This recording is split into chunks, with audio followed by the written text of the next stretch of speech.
بسم اللہ الرحمن الرحیم۔ السلام علیکم دوستو، آج کی کہانی ہے اللہ پر یقین کی۔ ایک عورت کہتی ہے کہ میرا خاوند کسی وجہ سے لمبی مدت کے لیے غائب ہو گیا۔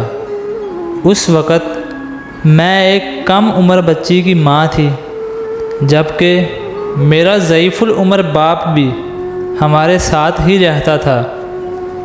ہماری غربت اور مفلسی اپنی انتہا کو تھی اور اکثر اوقات ہمارے گھر میں کھانے کے لیے کچھ نہیں ہوتا تھا۔ اگر دوپہر کو کچھ کھا بھی لیتے تو رات کو بھوکا سونا پڑتا۔ صبر کے ساتھ ہم ہر حال میں اللہ کا شکر ادا کرتے تھے۔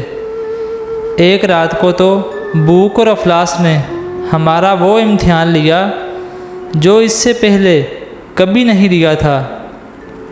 میری بیٹی کو شدید بخار نے آ لیا۔ بچی کی بخار اور بھوک سے بنی حالت سے مجھے اپنی اور اپنے والد کی بھوک بھول گئی۔ ایسی بے کسی اور لاچاری تو کبھی نہ دیکھی تھی۔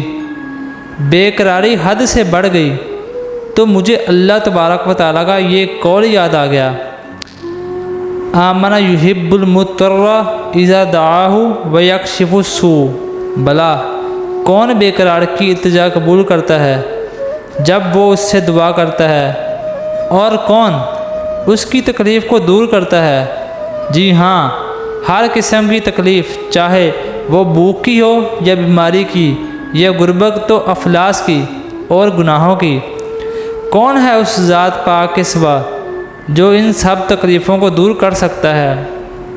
یہ سب سوچ کر میں اٹھی اور جا کر وضو کیا۔ واپس آ کر بچی کے ماتھے پر پانی سے بھیگی ہوئی پٹی رکھی اور اللہ کے حضور نماز کی ادائیگی کے لیے کھڑی ہو گئی۔ مختصر سی نماز پڑھنے کے بعد ہاتھ اٹھا کر بچی کے لیے دعا کی۔ اس کے ماتھے پہ سے پٹی اتار کر دوبارہ پانی سے بھگو کر رکھی اور ایک بار پھر نماز کے لیے کھڑی ہو گئی۔ نماز کے بعد ایک بار پھر بارگاہ الہی میں دعا کے لیے ہاتھ اٹھائے۔ دعا سے فراغت پر پانی کی پٹی تبدیل کی اور دوبارہ نماز کے لیے کھڑی ہو گئی۔ یہ عمل میں نے کئی بار کیا۔ جب میں نے یہ سب کچھ بار بار دہرا رہی تھی تو کسی نے دروازہ کھٹکھٹایا۔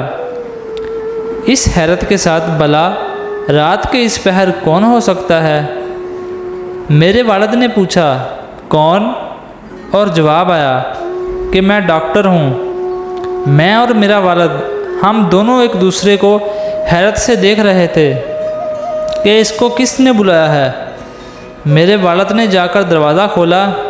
ڈاکٹر نے آتے ہی پوچھا کہ مریضہ کدھر ہے، اور ہم نے سادگی سے بچی کی طرف اشارہ کر دیا۔ ڈاکٹر نے بچی کو چیک کیا، کاغذ پر ایک نسخہ لکھ کر میرے ہاتھ میں تھماتے ہوئے بولا، لائیے میری فیس دیجیے اور میں چلتا ہوں۔ میں نے آستگی سے جواب دیا، ڈاکٹر صاحب، ہمارے پاس تو آپ کو دینے کے لیے فیس کے پیسے نہیں ہیں، بلکہ ہمارے پاس تو کچھ بھی نہیں ہے۔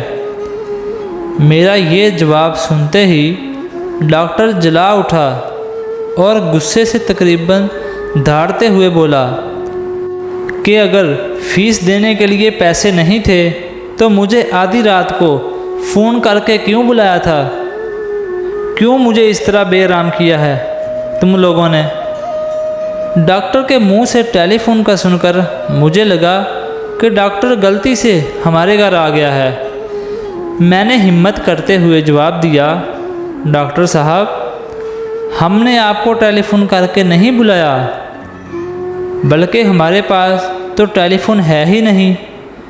یہ سن کر ڈاکٹر نے مجھ سے پوچھا، اچھا تو کہ کیا یہ فلاں شخص کا گھر نہیں ہے؟ میں نے کہا، نہیں ڈاکٹر صاحب، فلاں صاحب ہمارا ہمسایہ ہے۔